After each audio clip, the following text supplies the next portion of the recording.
How's it going, guys? Oh, don't mind me. I am just looking out onto the horizon, anticipating what's coming ahead. So, yeah.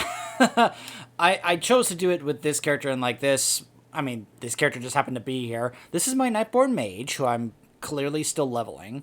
I got her to 33 and I haven't touched her in a while. Been focusing on other things. Anyways, this is the intro to the series that I actually have been requested to do. I saw at least one or two of you were requesting that I do this series. When you were also asking if I was going to continue the Soling Raid series, and I told you I was working on something else before doing that. So some of you have been asking about me doing a series on soloing the dungeons in the game. And I was thinking about it on my own anyways, because dungeons have been a very important part of the game for a long time. Not only are they used a lot when it comes to the team play aspect and learning certain roles, if you want to just kind of, get better at that. Sometimes you actually go into a dungeon with a spec if perhaps you want to practice a bit and try and get better at it, because needless to say, it's a little better to try and practice at a certain role in a dungeon than a raid, where they're more reliant on you to be pretty decent at that. Also, the dungeons have always been an integral part of the game in terms of the story and the lore, because sometimes they have very specific certain things, important things within the story that's going on, that also set up some other things that happen later on in the raids.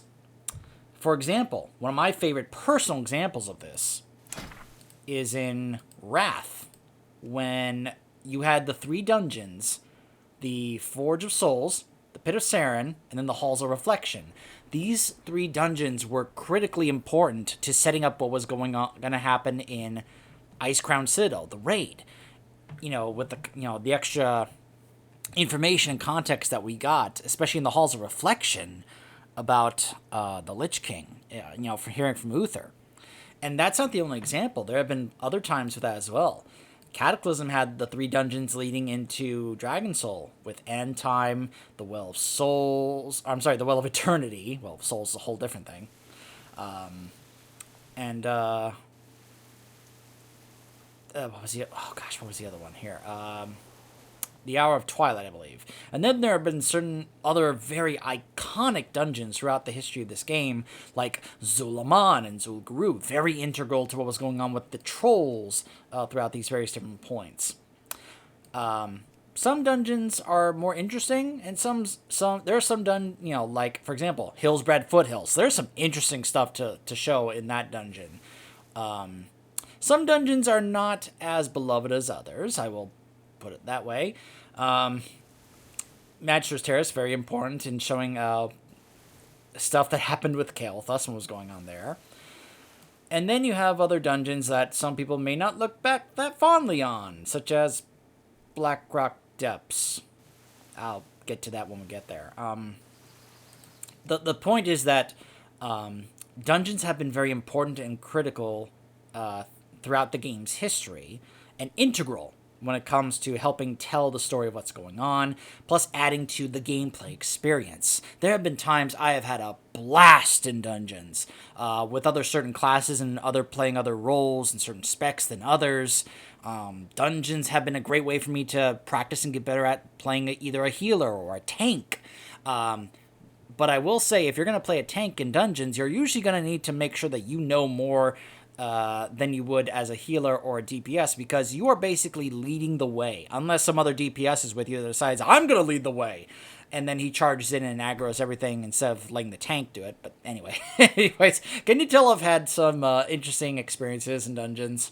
More, and they've always also been more accessible, with the fact that early on as you're leveling characters, this is an example of what I want to use, why I'm on this character instead of one of my 120s, is because you can see as they change the game as more recently as both Legion and BFA, they have been scaling the levels of not just the zones that you can quest and level in, but also the dungeons. Look at the range. You can be able to do Dead Mines or Ragefire Chasm from level 15 all the way to level 60.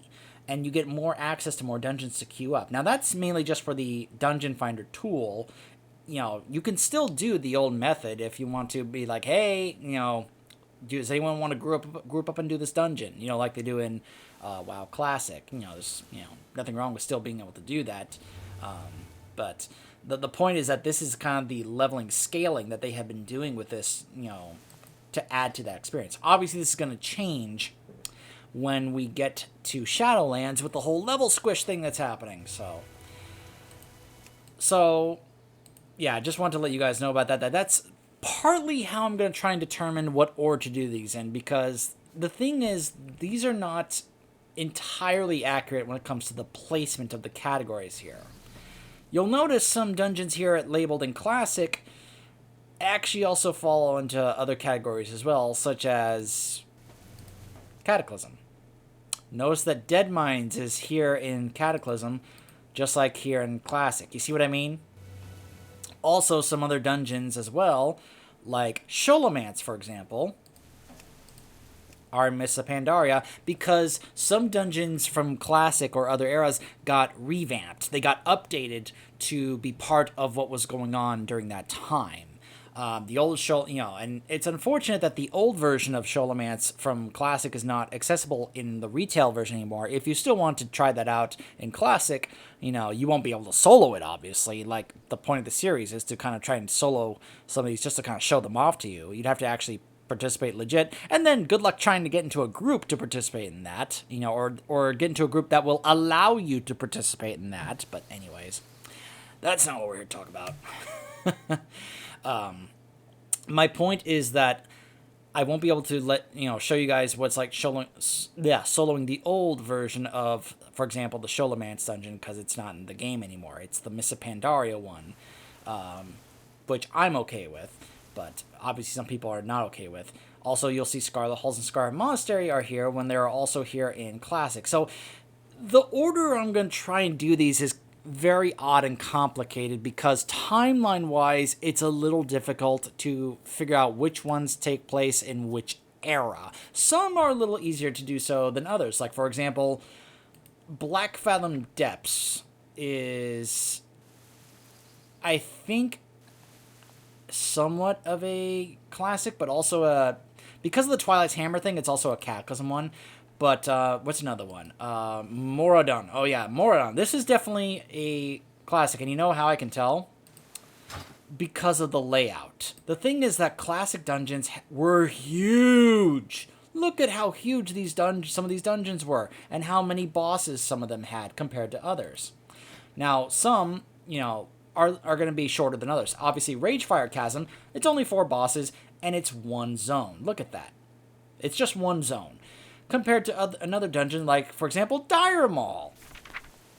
Look at how many bosses are in Dire Maul. Now, it's worth noting, this is another thing I want to point out. It's labeled as 5 normal. The thing is, in Classic or Vanilla, look at how many levels there are. My gosh. From what I understand, this was considered a 10-man raid. Kind of similar to what Karazhan and Burning Crusade was, because that was a 10-man raid. But it was kind of a 10-man mega dungeon, or a 10-man mini raid, or whatever you want to categorize or call it as. The idea was that this wasn't just a regular 5-man dungeon. This was a 10-man big dungeon / mini raid, compared to what we would get later on in Vanilla. Like, for example, Blackrock Depths was a 10-man, quote-unquote, dungeon or raid, if whatever you want to label this as, where you would have 10 people go into this, and then this would lead directly into Molten Core. That was the idea. In fact, you could literally enter the entrance of Molten Core after you had beaten Blackrock Depths, after you had beaten Thaurissan, or Thorasan, however you want to pronounce that. So there's a lot of various different things going on to that. So that's something I did want to clarify about this. So it's it's going to be a very confusing thing trying to figure out the order in which to do these in, or, I may just go ahead and just do them one after the other without any kind of order, just whatever.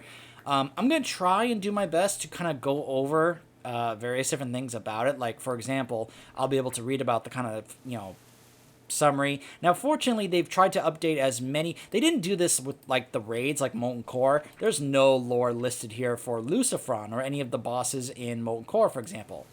But the dungeons, they actually do have lore for these. They'll actually have this, and then you go here, and it actually has some lore about each of the different bosses in the dungeons. So they've tried to add more to that in the dungeons, at least, even though they haven't done that with all the raids, because they didn't even do that with the vanilla and Burning Crusade raids in the guide anyways.